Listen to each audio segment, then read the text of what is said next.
Hello, and welcome to Mary Band Productions presents Codename January. I'd like to tell you a little bit about tonight's episode, but I'm afraid my clearance level will not allow me to do so. If you hear nothing 30 seconds after I finish speaking, that means your clearance is not high enough either. Well, for the rest of you, please enjoy Mary Band Productions' presentation of Codename January. High atop a Southern California office building, Misty Matthews walks from the elevator straight to her boss's office. He is the editor-in-chief of the popular monthly publication Cowgirls and Ranch Hands.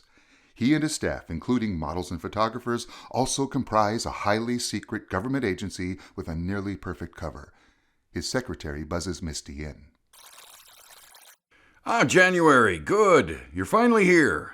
Good morning, Chief. I got your message. What kind of trouble are we in this time? Actually, it's not us who are in trouble this time. We've been asked through back channels to help a sister agency to extract one of their deep cover operatives. They apparently are having problems with a suspected mole. With Miss June's photo shoot coming up, I thought Bermuda would be a great spot for that. Send your buns in Bermuda and bring home a souvenir. Sounds like fun. Will we have the use of the yacht? Of course, you'll be given everything you need. There is a catch to this assignment. The operative's cover has to remain intact. Apparently he's being pulled out in preparation for something bigger. All I can tell you is that he's working for Victor Ramos, the weapons broker. We have next to no information on him. Here's a photo of your passenger. Don't expect him to look like that.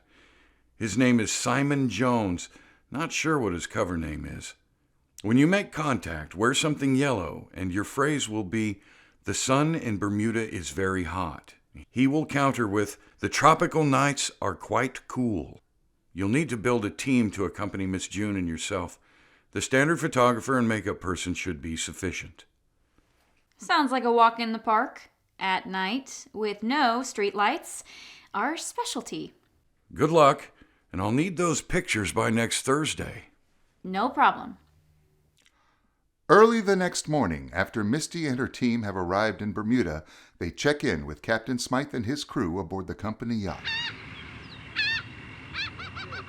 Ahoy, Captain. Permission to come aboard? Ahoy, Miss Matthews. Welcome aboard the Rancher's Daughter. So nice to see you again. I believe you and your team will find everything satisfactory in your staterooms. My crew and I are, of course, at your full disposal. I've taken the liberty of tracking down the Ramos cruiser. With a name like the Peacemaker, it wasn't difficult to narrow down the parameters. Yes, not exactly settle, is he? Why don't you take us out within a visual range while we go get ready?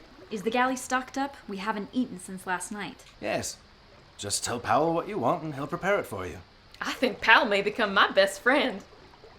Whoa there, cowgirl. Let's not forget why we're here.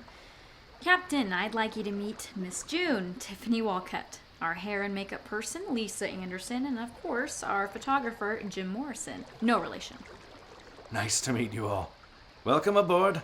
We'll be underway directly. Please, make yourselves at home. A short time later, Captain Smythe drops anchor about 1,000 yards away from the Peacemaker. Misty observes the ship through binoculars.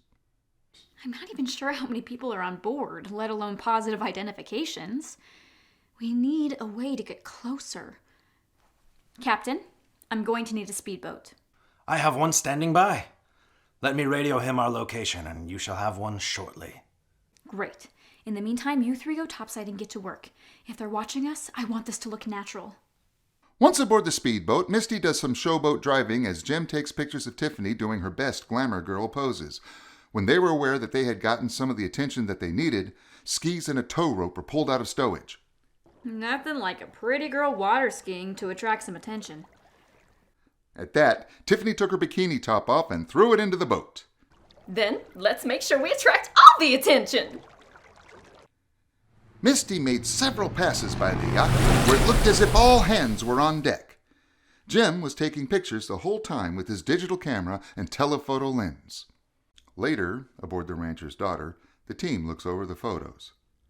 Based on the photo we were given, it could be that guy in the green shirt. No, Jim, I think it's the guy in the blue shirt with the Van Dyke. You're way off, Lisa. The bridge of the nose is all wrong. I think it's the guy in the shorts with the yellow shirt. I agree with Tiffany and Jim.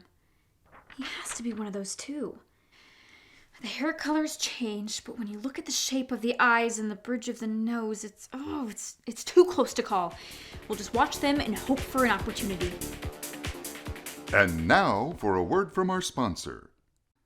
She was a waitress working in a diner until the right guy came along at the wrong time. Now she's on the run with half the world's intelligence forces on her trail. See Order 86 now, starring Laurie Catherine Winkle and Coleman Crenshaw. Visit order86movie.com for details. What happens when an independent filmmaker has creative burnout and writer's block just as he's on the brink of his big break? Read Deadlines and Distractions, the new book from Alex Paxton, coming this summer to Amazon.com. And now, back to Mary Band Productions presents Codename January. 2 days later, their diligence pays off as a woman and 2 men come ashore. The team has been on the beach taking photos, so when Jim recognized one of the potential men, he gave Misty a signal. I'll bet she's Ramos's girlfriend. The guys must be her security detail. I'm going to attempt contact. Wearing her yellow bikini, she approached the party of 3 as they stepped off the dock and talked to her intended man. Excuse me, do you have the time? It's a little after 12:30. We should probably call it a day. You know, the sun in Bermuda is very hot. Well, you seem dressed for it. Never hurts to stay hydrated, though. Have a good day. Thanks, you too. As the party continues on their way, Misty goes over to where the team has stowed their gear and pulls out a cell phone. Captain, how fast can you arrange a 4-door car in a safe house in the boonies? You'll have it in 20 minutes. Great. Okay, team, here's our new plan. 30 minutes later, the woman and her 2 companions walk out of a restaurant and start down the sidewalk. A car suddenly pulls beside them, with 3 passengers wearing masks and dark clothing. 3 compressed air pops are barely heard over the sound of the engine as the 3 pedestrians fall where they stand. The driver scans the road as the passengers get out and retrieve the unconscious woman. A piece of paper is shoved into the pants pocket of one of the men before the car zooms off. A short time later, the car drives up to what appears to be a dilapidated house on the outskirts of town. 2 people get out, carrying the woman.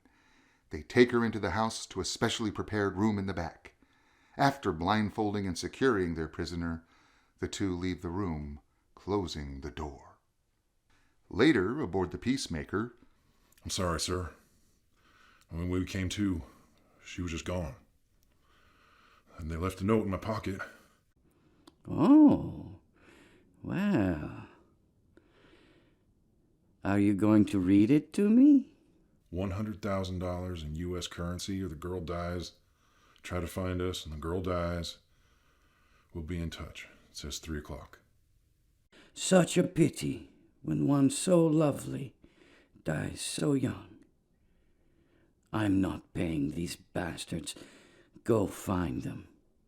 Nobody shakes me down. A short time later, on the beach. Boats coming in. I count 5 of them. I guess Ramos isn't the wait by the phone type. Who says romance is dead? Well, I wasn't expecting Plan A to work. This is where things get interesting. Be ready, I'm going in to try to make contact. And as the group of men step off the dock and split up in different directions, Misty approaches her man. Hey, sorry to bother you. I guess I lost track of time. Do you happen to know what time it is? It's just a little after 3. Oh, wow. I've been out here longer than I thought. You can't be too careful. The sun in Bermuda is very hot. Yes, but the tropical nights are quite cool. You look too good to be one of my coworkers. What's this all about? We were in the neighborhood and somebody asked us to give you a ride home. I'm guessing you guys are looking for the girl? Yes. I figured as much. Our orders are to maintain your cover, so be ready for anything. We've had to improvise. If you can get a couple of them to join you, direct your search towards those warehouses over there. Roger that. Well, I'd better get going. A short time later, as 3 armed men are inspecting the warehouse, shots ring out of the shadows, and 2 of them drop to the ground. 3 masked figures move into the light. Move and you're dead too. Drop the gun. Now you were warned. What would happen if you came looking for us? So go. Tell your boss of his failure. Nice shooting, Tiffany. I think Ramos's man bought his death. I used 2 darts, just in case. He should wake up by the time we get back to the States.